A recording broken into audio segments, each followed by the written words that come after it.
mostly crap. It's not even whole food. And then for dinner, we have pasta, which is oftentimes like, again, an isolated gluten or some other aspect of the wheat to make it like chewy and good, and then wheat on top of that. So it's like that's like we were never meant to be sustained off of wheat.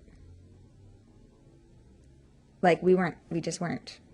Like it's not very, there's not very much nutrient value to it. So I just really wanted to put that out there for my own sake because I don't want to be like, eat whatever you want when it comes to wheat and everything. Like there's definitely there's things to consider, and everybody has a responsibility of what they put in their mouth. But there are many things to consider when it comes to how we consume breads and grains and things like that people just don't even know. There's a lot of thought to consider when it comes to preparation and the way that we consume it. Well, here's the thing I was considering. Okay. It got me going on this whole thing in the first place. And that was, when I was a kid, and that's to say in the 80s, no one said shit about gluten. There was like no gluten anything. And there weren't really a lot of fat kids either. Right? So I was thinking about this. Like, there weren't a lot of fat kids, and nobody ever had any gluten issues. Like, and I started really pondering and going, like, I grew up on a junk food diet. Mm-hmm. Literally. Like, I grew up on welfare. And when I wasn't on welfare, and even into the early to mid 90s, we still went to the Hostess store. Like, we went to Aldi's and bought like box cereals and the Wonder Store outlet, and would buy literally like a freezer full of like cupcakes and apple pies or fruit pies and cinnamon rolls in a little tin thing. And Yeah. so I grew up eating this. I grew up eating fast food, lots of pizzas, lots of McDonald's, lots of Chick-fil-A, Shoney's. We were just talking the other day. I was asking you if you know what Shoney's was, and eating. I can remember going to the breakfast buffet at Shoney's, and I didn't have any problems. I didn't have as a young dude. I was a healthy young dude. Like, I was an active young dude. I just never an overweight kid. I was always within those statistics. My height and weight and all those things. And today kids are just fat as fuck. And so I started thinking, like, well, maybe it's because their parents got them eating too much gluten. I thought, that's stupid. I don't think that's true, and I don't, that just doesn't like sit with me well.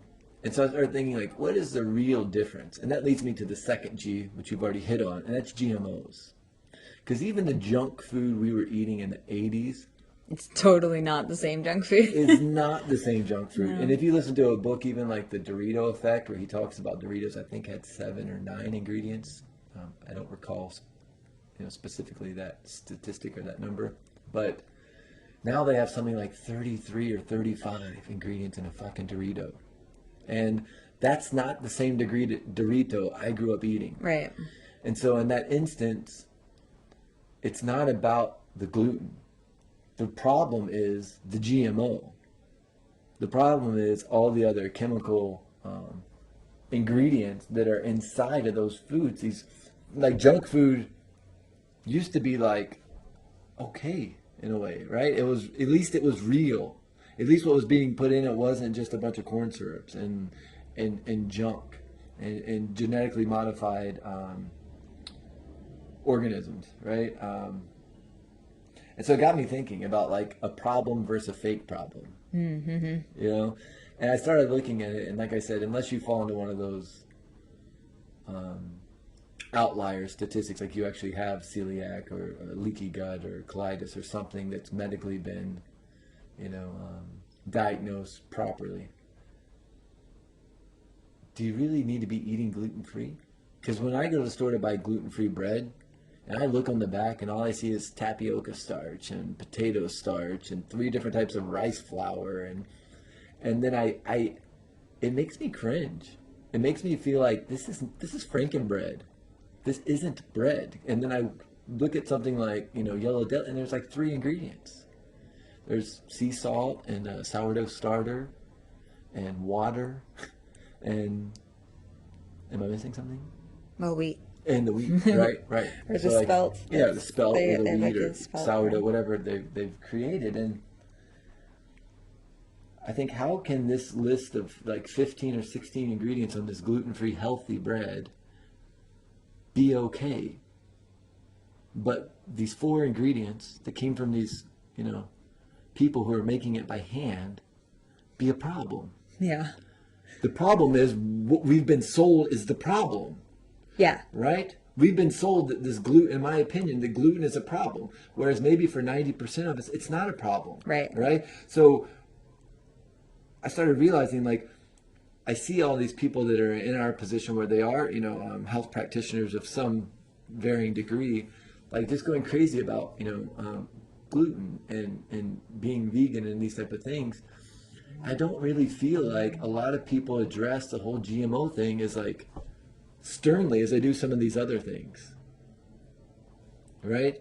And because some of these, Yeah, I mean, because don't you think like consuming like live, I mean, a GMO, well, depending on what you call it, but like what you're talking about like the corn and the soy and the like all those different crops that are actually genetically modified, or are you talking about chemicals in general? well, I guess both. Yeah, yeah. When I say GMO, I mean, I'm thinking, when I Well, I hear, guess either way, we don't want to be consuming chemicals, but like the genetically modified foods, I mean, they're actually like a live pesticide, essentially. right, Like and it's alive and 100%. it's going into your belly actively as an active pesticide, essentially, which is I mean, it's designed to get insects to eat it to explode. well, it's designed to eat the insect from the inside out. Yeah. Right, that's what I'm saying. Yeah. It's like, a GMO is a chemical shitstorm. Yeah. Right? All the flavorings, the natural flavors and the colorings, that shit's all a chemical shitstorm. Yeah. And sometimes when I flip over my gluten-free bread, it has some of that shit in it. A lot of time, A most lot of the times time. I it does. mean, And I look at all these others. So I started going to the store, like pulling just random gluten-free products off the shelves and looking at them. And a lot of them are just they're facading. totally. They're totally, and that's the thing that it started getting me a little bit like my G-string in a wad was that, Was that the other G? no, Oh. that's the 5th G. That's the 5th G. The other G was green drink, and that's a good place. We could talk about it right here.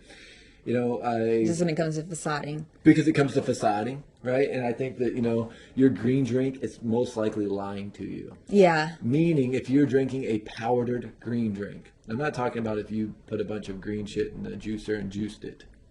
It's not at all what I'm talking about. I'm talking about if you are buying a powdered green drink. A couple big ones come to my mind right now. I don't want to get sued, so I'll keep my mouth shut. But if you're buying something that is selling itself as being healthy and it's ground up in a powder, especially if it has things like flaxseed in it that go ranted like within minutes of being ground. Come on, man. That's dishonest. It's facading. It's lying. And I had another practitioner reach out to me who wanted me to sell their green drink. And I said, no, I'm not going to ever like push that on people. I did it a couple years ago for a handful of months. Didn't really feel good inside about it, Actually, when I drank the drink, it totally bloated me. And the response was, well, that's because you're so unhealthy. You need to drink more of it. Okay, that's funny. Turn it around on me. That's the other G. That's the guilt. But wouldn't you rather have, one of your clients or family members or friends drinking this and eating junk food? And I said, absolutely not. Because if I have a client, let's say I'm working with a client and they come in to see me and they go, guess what? I just ate a donut and drank a Diet Coke on the way over here. That's honest. A donut, I know what a fucking donut is. Yeah. There's no getting around it. Right. We know, like, if you eat a donut, it's one of the most unhealthy things you can eat. If you drink any type But what if it's an organic, gluten-free donut? Anyways, that's not a donut. Right? That's not a donut. That's a totally different facade. Right, that's a completely different mask. Yeah. That's not a donut. That's a completely different issue in my mind, right? But if someone tells me, oh, I just ate a chocolate donut and drank a Diet Coke, that's honest. Yeah. And I can work with honest. Yeah. I can help Well, we each can work with honest. Right. Right? Being honest with ourselves. And Right. it's in plain sight. Okay, well, I mean, why am I, Let's talk why am about I that. so moody? Right. Or You know, maybe it's the donuts. right. But to bullshit yourself and say, oh, I'm having this healthy green drink. Right. And which I is don't know full- why my skin is just like not clear. Right. And I don't know why I'm bloated, and I don't know why I'm constipated, and I don't know what's going on, and I'm fucking starving, yeah. and right? Well, but I'm drinking this green drink, and it costs me $250 a month to keep my subscription going, right? Come on, it's not just, it's an inability to be like honest with yourself. Right? And it's like sometimes I think when it comes down to like, there's a lot of problems. Look, the world is full of fucking real problems.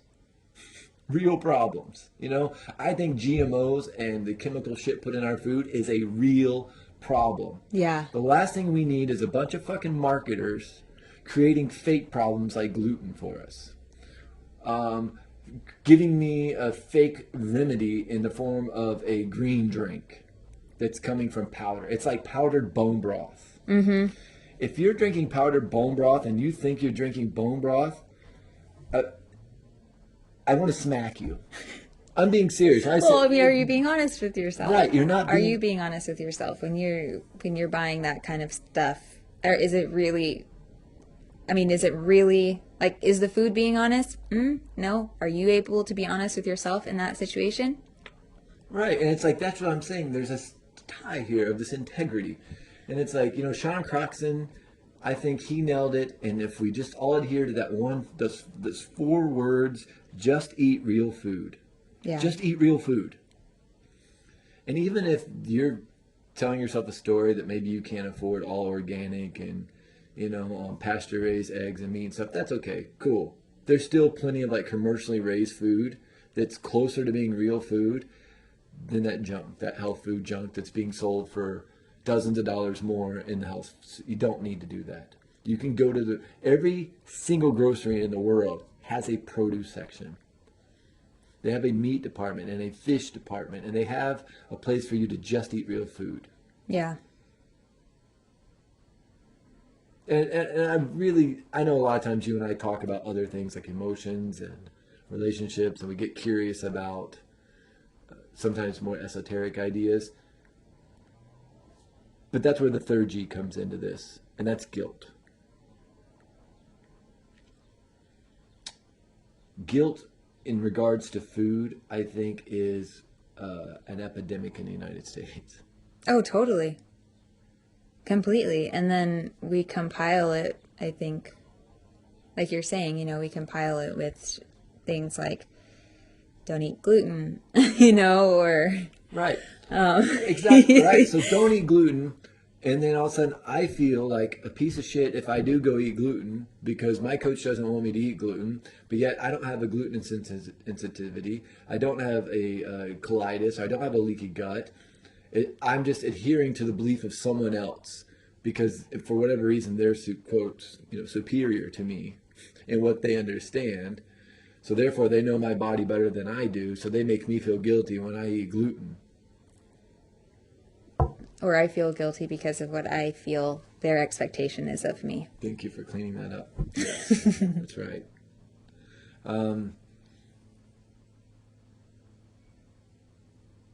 Or, like we were talking on our hike this morning, I eat salad in front of all my friends, right? I eat fruits and veggies, and it's all stored in you open my fridge up and it looks like a rabbit bought my groceries. But then you open up my secret stash cabinet and it's full of just junk, Or you're off driving to fast food early in the morning That's when it's right. dark outside and nobody can see you. Right. Or late at night after everybody left. I mean, your salad wasn't enough to hold you over. Even this idea of a cheat meal. Nothing pisses me off more than seeing someone put hashtag cheat meal. Yeah. I want to cheat smack you. I'm serious. And I know that doesn't sound compassionate. We're supposed to be compassionate. But think about that word cheat and what it implies. It means you're guilty of doing something